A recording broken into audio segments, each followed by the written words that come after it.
అందరికీ నమస్కారం. నా పేరు రమ. కలహం మధురం 10వ భాగం. రచయిత మోక్ష గారు. మనిద్దరికీ పెళ్లి జరిగింది కదా! అసలు పెళ్లి చేసుకుని నువ్వు అత్తగారింటికి వచ్చావా? లేదా నేనే ఇల్లరికం కింద నీతో వచ్చానా? నువ్వు మా అత్త కూతురువని నాన్న చెప్పాడు. నాకైతే నిన్నెప్పుడు చూసినా గుర్తే లేదు. తెలుసా? పెళ్లిలో చూడడమే నిన్ను ఫస్ట్. అది కూడా నువ్వు పీటల మీద కూర్చున్న వెంటనే కూడా చూడలేదు. ఎందుకంటే నాకీ పెళ్లి ఇష్టం లేదు. పెళ్లిలో మనిద్దరి చేత బిందెలో ఉంగరాలు తీయించారు చూడు. అప్పుడు ఆ బిందెపై నీ మొహం రిఫ్లెక్షన్ చూశానంతే అన్న వేద్ మాటకి మను మనసు చివుక్కుమంది. ఆమె మొహంలో భావాలు కనిపెట్టని వేద్ మాత్రం, నువ్వు మొదటిసారి నన్ను ఎప్పుడు చూశావు? నన్ను ప్రేమించానని డాడీతో చెప్పావంట కదా అని అన్నాడు వేద్. వీడికి ఏవైనా గతం మర్చిపోయి జబ్బుందా? పోయి పోయి వీడికి నేను చేసుకున్నాను చూడు అని తన మనసులో అనుకుని, చిన్నప్పుడు వేసవికాలం సెలవులకి నువ్వు మా ఇంటికి వచ్చేవాడివి కదా, గుర్తులేదా? అప్పుడు చూశాను నిన్ను ఫస్ట్ టైం అని అంది మను. వేసవికాలం సెలవులా? నాకు ఊహ తెలిసి ఉన్నంత వరకు నేనెప్పుడు సమ్మర్ హాలిడేస్‌లో మా ఇంటికి వచ్చేవాడిని. హాస్టల్‌లో ఉండేవాడిని కదా అని అన్నాడు వేద్. వీడు చెప్పే మాటలకి గట్టిగా ఏడవాలని ఉన్నా కూడా ఏడవలేని పరిస్థితి నాది అని తన మనసులో అనుకుని, మను, నీకు ఊహ తెలియకముందు నువ్వు వచ్చేవాడివి లే మా ఇంటికి. ఆ తర్వాత నేనే వచ్చేదాన్ని మీ ఇంటికి ఎక్కువగా. నువ్వు అమెరికా వెళ్ళిపోయాక అత్త కిరణ్ ఒంటరిగా ఉంటున్నామని బాధపడితే అప్పుడప్పుడు మా రాయుడు నన్నిక్కడ దిగబెట్టేవాడు. 2 రోజులు ఉండి వెళ్ళిపోయేదాన్ని. అందుకే కిరణ్ వాళ్ళకి నేను బాగా అలవాటంది. మరి నీ మనసులో నాపై ప్రేమ ఎలా పుట్టిందో చెప్పలేదన్నాడు వేద్. ఎందుకురా విరిగిపోయిన దాన్ని మళ్ళీ మళ్ళీ గుర్తు చేస్తావు అని మనసులో అనుకుని, నాకు నిద్రొస్తోంది వేద్. మిగతా సగం రేపు రాస్తానని కాపీ రైటింగ్ బుక్‌ని వేద్ వైపుకి జరిపింది. ఏయ్, ఎక్కడికి వెళ్ళేది? అబద్ధం చెప్పి నా దగ్గర నుంచి తప్పించుకుందామని అనుకుంటున్నావా అన్నాడు. లేదు, నిజంగానే నాకు నిద్రొస్తోంది. ఒక రోజుది రాసేశాను. ఇంకొకటి రాయాలి. రేపటి నుంచి రోజూ రాసేస్తానులే. మధ్యలో ఒకరోజు స్కూల్‌కి సెలవొచ్చిందనుకో అని అంటూ తన రూమ్‌కి వెళ్ళి తలుపు వేసుకుంది మను. ఓయ్ ముద్దు, ఇది కంప్లీట్ చెయ్యి ముందు అని కాసేపు వినిపించిన వేద్ అరుపుల్ని వింటూ ఆ తలుపుకే జారబడి ఎక్కెక్కి ఏడ్చింది మను. అలా ఎంతసేపు ఏడ్చిందో తనకే తెలియదు. ఎంత ఏడ్చినా కూడా తన బాధ తీరకపోయేసరికి తనకొక ఆలోచన తట్టి చిన్నగా తలుపు తీసుకొని బయటికొచ్చింది. వేద్ రూమ్ డోర్ వేసేసుంది. అతను పడుకున్నాడు అని ఇప్పుడు తన పని ఇంకా సులువైపోయింది. మెల్లిగా అడుగులో అడుగు వేసుకుంటూ వెళ్ళి వేద్ బార్ కౌంటర్ నుంచి విస్కీ తీసి తను తెచ్చుకున్న మంచినీళ్ళ బాటిల్‌లో వేసుకొని గబగబా తన రూమ్‌కి తీసుకొని వెళ్ళి ఒక గుటక అది వేసిన తర్వాత కానీ తన మనసు కుదుటపడలేదు. ఆ మర్నాడు కిరణ్ వాళ్ళ దగ్గరికి వెళ్దామని పొద్దుటే రెడీ అయ్యి తలుపు తీసి బయటకొచ్చిన వేద్ రాత్రి మను తీసిన విస్కీ బాటిల్ చేతిలోకి తీసుకొని దాన్ని అనుమానంగా చూడడం చూసి మనుని చిన్నగా మనసులో వణుకు పుట్టింది. కానీ ఏమీ తెలియని దానిలా వేద్ దగ్గరికొచ్చి, ఏంటిది దగ్గు అరుకా అని అడిగింది మను. అలా అనుకుని తాగేసావా ఏంటి? సగమే ఉంది ఇందులో అని అన్నాడు వేద్. ఛీ! నాకేమైనా క్షయరోగమా పొద్దు పొద్దుటే అది తాగడానికి? ఇంతకీ అది దగ్గు వరకేనా అని అంది మళ్ళీ. వేద్ తల అడ్డంగా ఊపి సగమే ఉందేంటి అని చూస్తున్నా. షూర్‌గా నువ్వు తీయలేదు గదా అనుమానంగా చూస్తూ అడిగాడు. లేదయ్యా, నేను నిజంగా వాటిని ముట్టుకోలేదు. అయినా ఇక్కడ ఇన్ని సీసాలున్నాయి కదా! ఇవన్నీ ఏంటి అని అడిగింది. వేద్ మనసులో ఒకవేళ లిల్లీ గుర్తుకొచ్చి నేనే తాగి ఉంటానేమో అని తనకి తనే సర్ది చెప్పుకొని, ఈ బాటిల్‌లో ఉన్నది అంతా కూడా విషం. పొరపాటున కానీ వీటి జోలికి నువ్వు వెళ్ళకే అని అన్నాడు వేద్. విషమైతే మరి ఇంట్లో ఎందుకు పెట్టావు నువ్వు? బయట పడేస్తాను, ఇలా ఇవ్వు అని అంటూ చీర చెంగు దోపుకొని ఆ బాటిల్స్‌ని అందుకునే ప్రయత్నం చేసింది. ఓయ్, ఆగాగు అని అంటూ వేద్ ఆమెను పట్టుకొని, ఇందులో చాలా కాస్ట్‌లీ బ్రాండ్‌లే ఉన్నాయి. అలాగే ఆ వైన్ 100 ఇయర్స్ పాతది. పోతే మళ్ళీ వాటిని సంపాదించుకోవడం చాలా కష్టం అనుకోని, అవన్నీ కంపెనీ సేల్స్ పర్పస్ మీద ఉంచినవి. అవి ఎన్ని బాటిల్స్ ఉంటే మనం అంత సక్సెస్ అయినట్టు అర్థం. మన సక్సెస్‌కి గుర్తుగా వాటిని దాచుకోవాలి. నువ్వు వాటి జోలికి వెళ్ళకు అంతే అన్నాడు వేద్. మను తన తలని గిరగిరా తిప్పేసి, సరే ముట్టుకోలేనులే. నీకు కాఫీ పట్టుకురానా అని అంది. అని తలూపి చీరలో ఉన్న మనుని చూసి, ఏ మొద్దు, పొద్దు పొద్దున్నే ఎక్కడికి తయారయ్యావే అని అడిగాడు కిరణ్ దగ్గరికి. నువ్వే కదా రేపు పొద్దున్న వెళ్దామని నిన్న రాత్రి చెప్పావంది మను. వేద్ మనసులో, నిజమే, నేనే అన్నాను కదా, నో డౌట్ రా వేద్. ఆ బాటిల్ సగం ఖాళీ అవడానికి కారణం నువ్వే. నీకు బాగా మతిమరుపు ఎక్కువవుతోందని తనలో తనే అనుకుని, సరే, ఒక అరగంటలో రెడీ అయ్యి వచ్చేస్తాను, ఇద్దరం కలిసి వెళ్దామని అన్నాడు. ఫ్రెష్ అయ్యి వచ్చిన వేద్ షర్ట్ స్లీవ్స్ పైకి మడత పెడుతూ, మొద్దు రెడీనా అని అన్నాడు. వేదు 2 నిమిషాలే అని అంటూ లంచ్ బాక్స్‌లో ఏదో ప్యాక్ చేస్తూ ఉన్న మనుని చూసి, లంచ్ ఆఫీస్‌లో తింటానని చెప్తున్నాను కదా, మళ్ళీ ఇవన్నీ ఎందుకు అని అన్నాడు వేద్. ఇది నీకు కాదు, కిరణ్‌కి. అల్లం పచ్చడి చేశాను. కిరణ్‌కి అదంటే చాలా ఇష్టం అని అంది. ఆ అల్లం పచ్చడి మా అమ్మ చేయదా అన్నాడు వేద్. చేస్తుంది కానీ మన చేత్తో చేసి పెడితే అదొక తృప్తి కదా! మను మాటలు వేద్‌కి ఇంకెవరినో గుర్తు చేశాయి. వేద్ గట్టిగా తల విదిలించి అది త్వరగా అయితే మనం త్వరగా వెళ్ళొచ్చు. నిన్ను అమ్మ వాళ్ళ ఇంటి దగ్గర దింపి సాయంత్రం వచ్చి తీసుకెళ్తానన్నాడు. అలాగే అంటూ అతని దగ్గరికొచ్చిన మను చెంపపై ఎర్రటి మచ్చలు పచ్చడేమో అనుకుని అరచేత్తో తుడిచే ప్రయత్నం చేశాడు. అది పచ్చడి వరకు కాదు. నిన్న తను మనుని కొట్టినప్పుడు వచ్చిన వేద్ అరచేతి ముద్రలు జాలేసింది వేద్‌కి. ఇంత గట్టిగా కొట్టేశానా అని మనుని అడిగాడు. ఇంతకంటే పెద్ద నొప్పి రాత్రి నాకిచ్చావని మను మనసులో అనుకొని పెద్దగా నొప్పి లేదులే అంది మను. కానీ అమ్మ నాన్న చూస్తే నేను కొట్టిన దెబ్బలు అని ఈజీగా కనిపెట్టేస్తారు భయంగా చెప్పి ఇంకొకసారి వెళ్దామా అని అన్నాడు. ఆ మాటకి మను మొహం నీరసంగా పెట్టి వచ్చేస్తున్నానని చెప్పేశాను వాళ్ళకి. పోనీ ఇవి కనపడకుండా మొహానికి ఏదైనా కట్టుకొని వెళ్తే మాస్క్ లాంటిది. అడిగితే జలుబు చేసింది.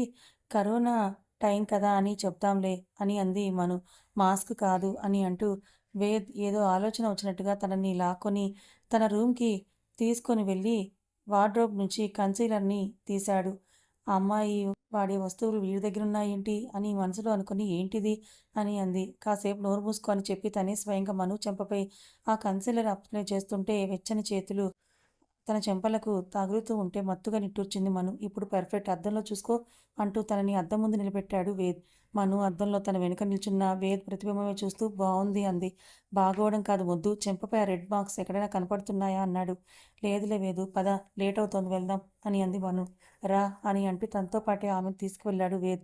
కిరణ్ వాళ్ళ ఇంటికొచ్చాక ఆమెను బయట డ్రాప్ చేసి ఈవినింగ్ వరకు అల్లరి చేయకుండా కుదురుగా ఉండు అని చెప్పి వెళ్తూ ఉంటే నువ్వు రావా అని అడిగింది మను. ఈవినింగ్ వస్తాను కదా! అప్పుడు మాట్లాడతానులే. ఇప్పుడు మాత్రం నాకు ఆఫీస్‌కి లేట్ అయిపోతోంది. వెళ్తాను అని చెప్పి అక్కడి నుంచి వెళ్ళిపోయాడు వేద్. వెళ్తున్న వేద్‌ని చూసి నిట్టూర్చి లోనికి వెళ్తూ ఉన్న మనుకి స్పార్క్ గాడు కాళ్ళకి అడ్డొచ్చి ఆమెను అమాంతం చుట్టేసుకున్నాడు వేద్ ఆఫీస్‌లో.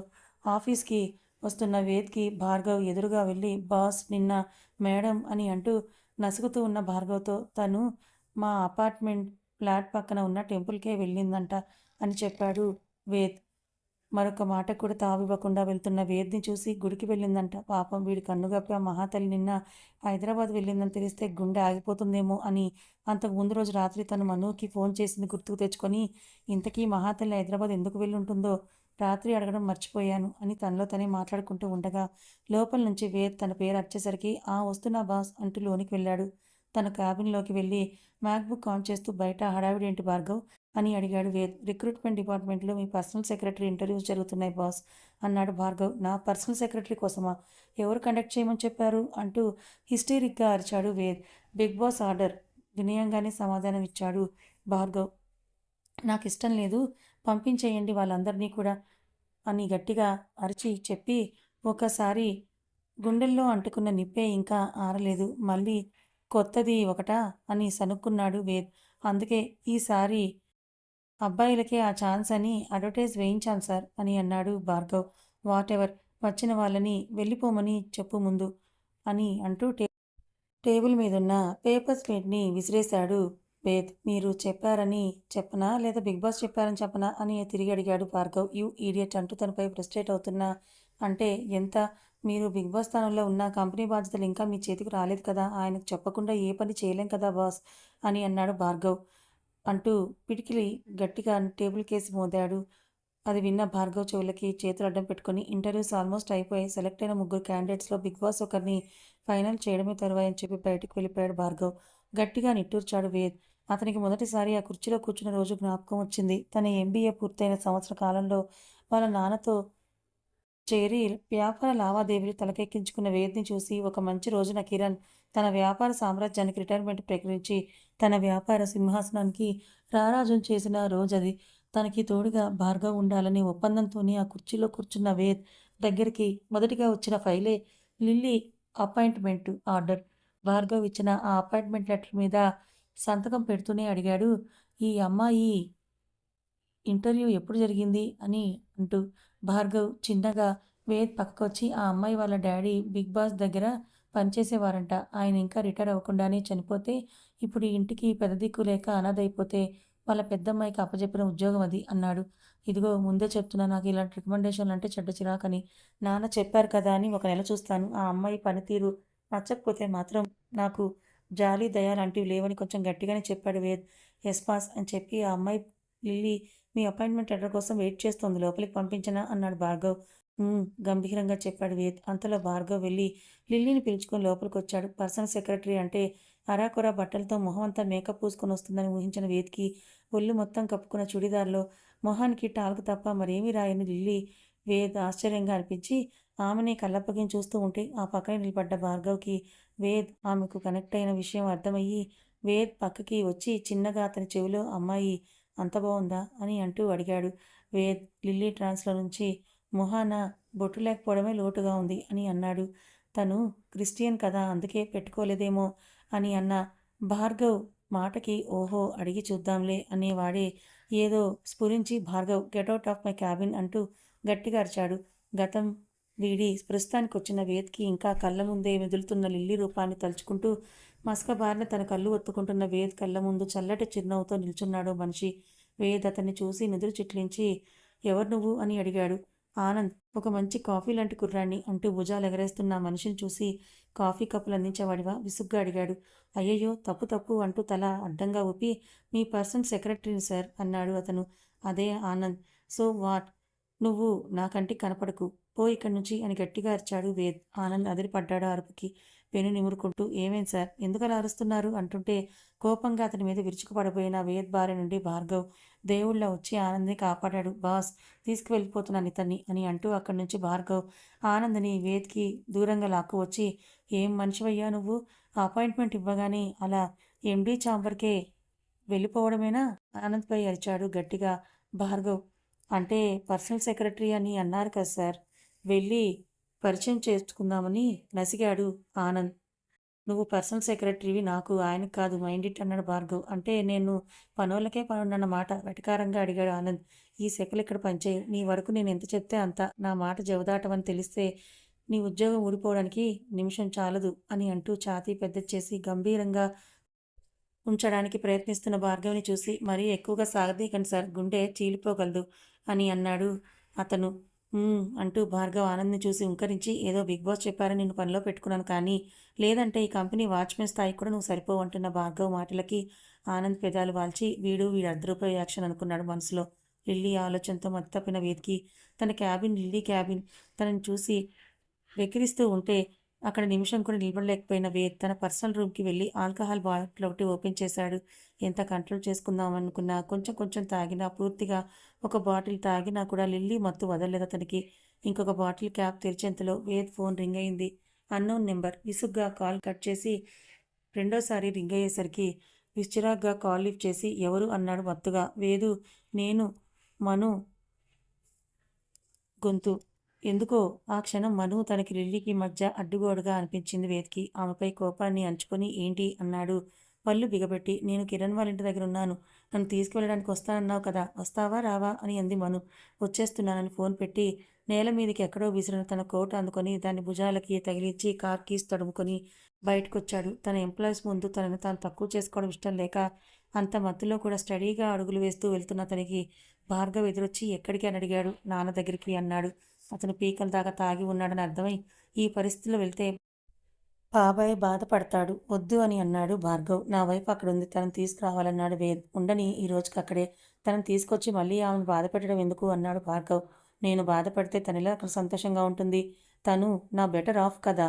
Let her suffer with me అని అంటూ భార్గవ్ చేతుల్ని విదిలించుకొని అక్కడి నుంచి వెళ్ళిపోయాడు వేద్. కథ ఇంకా ఉంది. మరి వేద్ ఇప్పుడు తాగి వాళ్ళ ఇంటికి వెళ్తున్నాడు. అక్కడ వేద్ వాళ్ళ తండ్రి తనని చూసి ఎలా రియాక్ట్ అవుతాడు? మరి లిల్లీని అంతగా ప్రేమించాడు కదా! నిజంగా లిల్లీ వేరే పెళ్లి చేసుకొని వెళ్ళిపోయిందా? లేక ఇందులో ఏదైనా కారణం ఉందా? మరి మను లిల్లీని వెతికి తెచ్చి వేద్‌కి అప్పగించి దూరమైపోతుందా? తెలుసుకోవాలనుకుంటే ఛానల్‌ని ఫాలో అవ్వండి. కథ నచ్చితే లైక్ చేయండి. Thank you so much.